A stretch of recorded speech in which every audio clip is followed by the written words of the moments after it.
Hi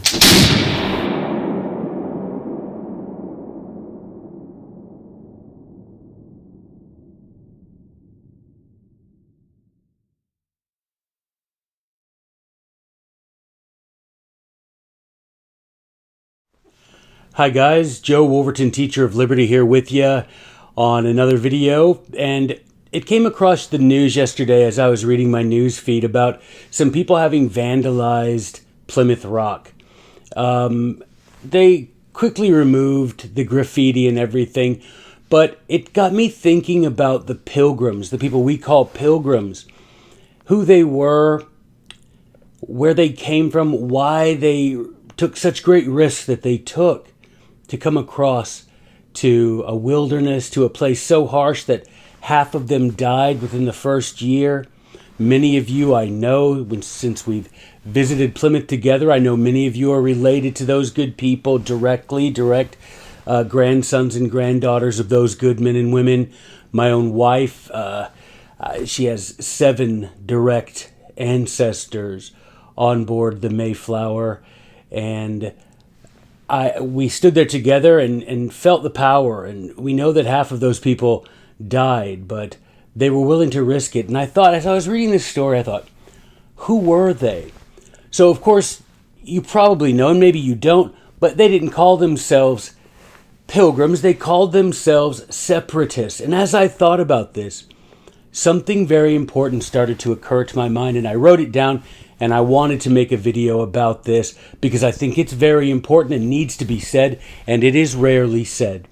So, separatists. They called themselves separatists because they felt like the Church of England, to which they had belonged, that the Church of England was moving away from the requirements of the Christian religion as set forth in the Bible.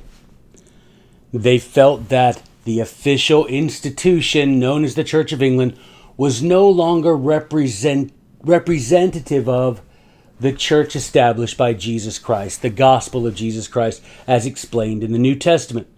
So they felt a need to separate themselves. Well, government, of course, the government of England was not happy with that. So the separatists first had to separate themselves from England and go to Holland, and then finally forced back to England, and then separated themselves permanently, most of them, to America. So separation is just another word, really, for secession. In order for them to live a peaceful life, for them to have a full liberty of conscience, freedom of religion, as we would call it, these separatists, these noblemen and women that we call pilgrims that landed at Plymouth, they had to separate themselves from the greater body of the church, and they had to separate themselves from their native country. They had to secede, and it cost half of them their lives, but they believed it to be worthwhile because they were separating so that they could be at peace, so they could worship the way they believed to be true, and they could be free from tyranny. Now, as I began to think about that, I began to see a pattern that Americans, secession is a tradition for us. We have our pilgrim forefathers who, as separatists, separated themselves from country, right, from the Empire of Britain and came over here. We have the United States of America, the 13 colonies who seceded from England, from Great Britain, right, and became 13 individual nations. Now, unless you, maybe you believe that they weren't 13 individual nations, a plain reading of the Declaration of Independence reveals that they are now, says Jefferson, states equal in stature with the state of Great Britain, these 13 states. Madison makes that very clear in his report of 1800, which I'm going to do a video on later this week. So they were states, nations, as we would call them, these 13 individual countries now who seceded from Great Britain. And we're all happy about that. We're all proud of it. We celebrate it. But, at the Hartford Convention in the early 1800s, as a result of the War of 1812 and the events surrounding that, you had an attempt by some of the states of the Northeast to secede from the Union.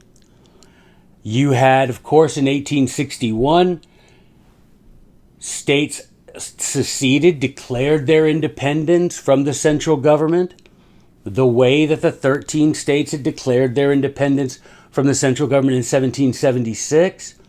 Yet we're taught somehow that that was wrong. New York City tried to secede because of the attempts by the federal government to force men into the army to fight against the Confederacy. On. And then I began to think, wait a minute, it's more than an American tradition. As I looked in the Bible, it started to come to me, Abraham, the Lord commanded him to secede from his country, right? There were all these times, and I started to look it up, and I thought, well, there are a few scriptures. Do you mind if I read them to you real quick? So we have, and like I say, there are a few of them here. I'll take the first one here, is in Ezra, chapter 9, verse 11. Separate yourselves from the people of the land. Then all the congregation answered and said with a loud voice, as thou hast said, so must we do. Separate yourselves from these people that don't share your principles, right? We had, I know I had an earlier one. Yeah, Leviticus 20:26, an earlier example. And ye shall be holy unto me, for I, the Lord, am holy, and have severed you from other people that you should be mine. I don't want you to be around those people that don't share your values, right? The one in Ezra, separate yourselves from the people of the land. There's a later one in Jeremiah 50, verse 8. Remove out of the midst of Babylon and go forth out of the land of the Chaldeans.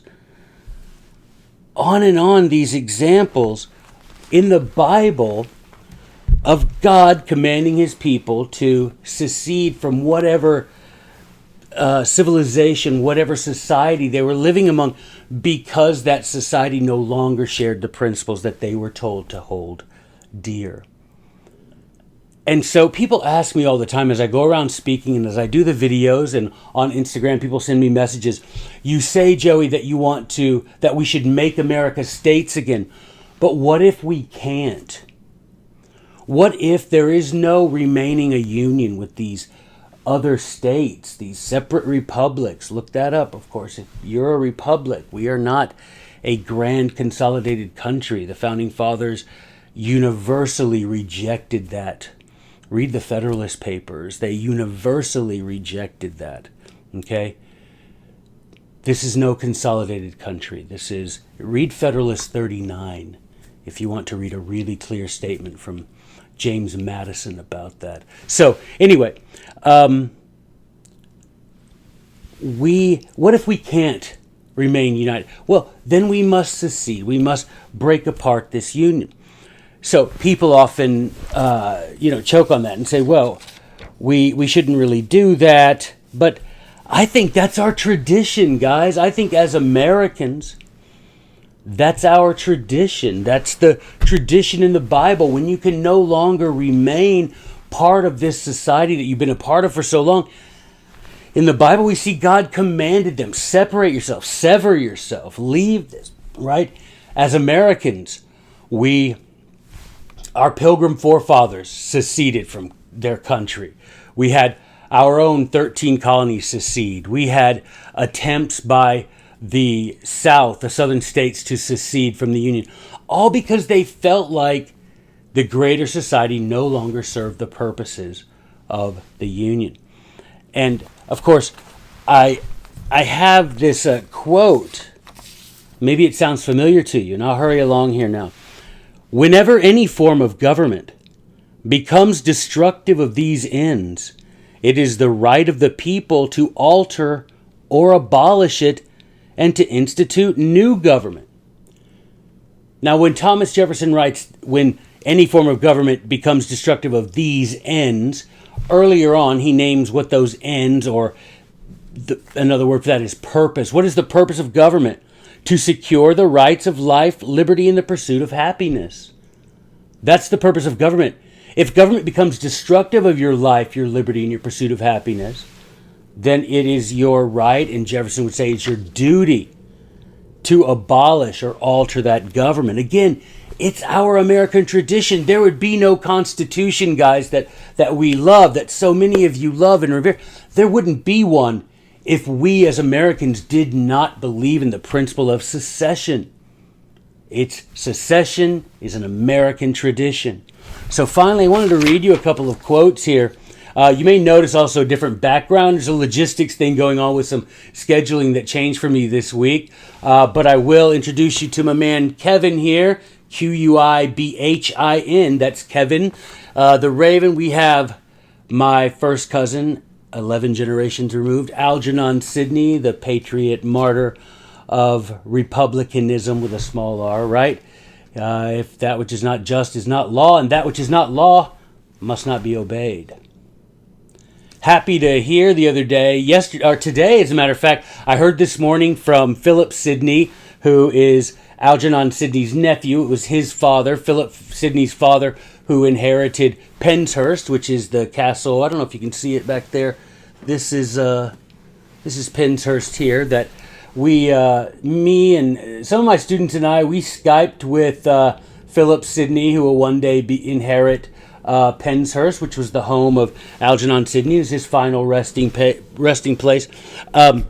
Anyway, he said he watched my podcast video on YouTube about Algernon, and he was so happy to find out that I was related to him, so we can make Algernon's name American again. If you remember the sermon that I mentioned, they said that Algernon Sidney's is a name that should be remembered by every American and should be considered as an American as anyone. All right, so secession, and Sidney said that, right?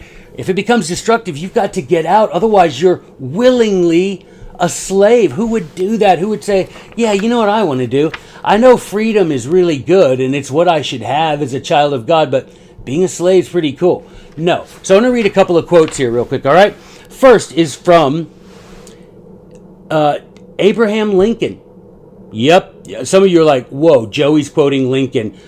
Yeah, this is Lincoln when he was a member of the House of Representatives, January 12th, 1848. Quote, any people anywhere being inclined and having the power have the right to rise up and shake off the existing government and form a new one that suits them better. This is a most valuable, a most sacred right, a right which we hope and believe is to liberate the world. Man, how somehow in the next 12 years or so, 13 years, brother forgot all about that. But any people anywhere being inclined and having the power have the right to rise up and shake off the existing government and form a new one that suits them better. This is a most valuable, a most sacred right, a right which we hope and believe is to liberate the world. It would. If we can't make it work let's try to make America states again. But remember, secession is an American tradition. All right, last, Emer de Vattel, a man who, founding father. If you don't have this book and haven't started reading it, get it from Liberty Fund. Emer de Vattel, Law of Nations. Man, it'll make your day. So Emer de Vattel on how such a compact is dissolved when violated by one of the parties in the contract. These compacts contain promises. Oh, this is Book 2, Chapter 13, Section 200. Book 2, Chapter 13, Section 200. I'll put it in the show notes, but just in case you want to look it up. These compacts contain promises that are perfect and reciprocal. If one of the allies fails in his engagement, the other may compel him to fulfill them. A perfect promise confers a right to do so. But if the latter has no other expedient than that of arms to force his ally to the performances of his promise, he will sometimes find it more eligible to cancel the promises on his own side also and dissolve the treaty altogether. He has undoubtedly a right to do this, since his promises were made only on condition that the other party should on his part execute everything which he had engaged to perform. Simple as that, guys. Those two quotes, the other things I've read to you, the Bible and our own American history show. Secession is a tradition. When the society that you're a part of no longer sticks to the contract that created your common government and no longer protects life, liberty, and property, but becomes destructive of our life, liberty, and property, it becomes often necessary, right, to dissolve the bands that bound you and to separate and alter and abolish and to institute a new government more suitable to those ends. All right, guys, I hope you've enjoyed this. We will have for you another video this week. I'm going to try to do 2 a week plus a Founders Friday, so stay tuned for that. Remember, buy my book, What Degree of Madness, on Amazon. Thank you, those who did. If you buy it, make sure you drop a review on Amazon. It really helps with the algorithm. We got to get the word out there, guys. Please, please do that. Buy one for somebody you know. If you're one of my students and you know all this already, buy one for somebody you know. All right? So on behalf of me, Kevin, and Uncle Algie, until next time, guys. Bye-bye.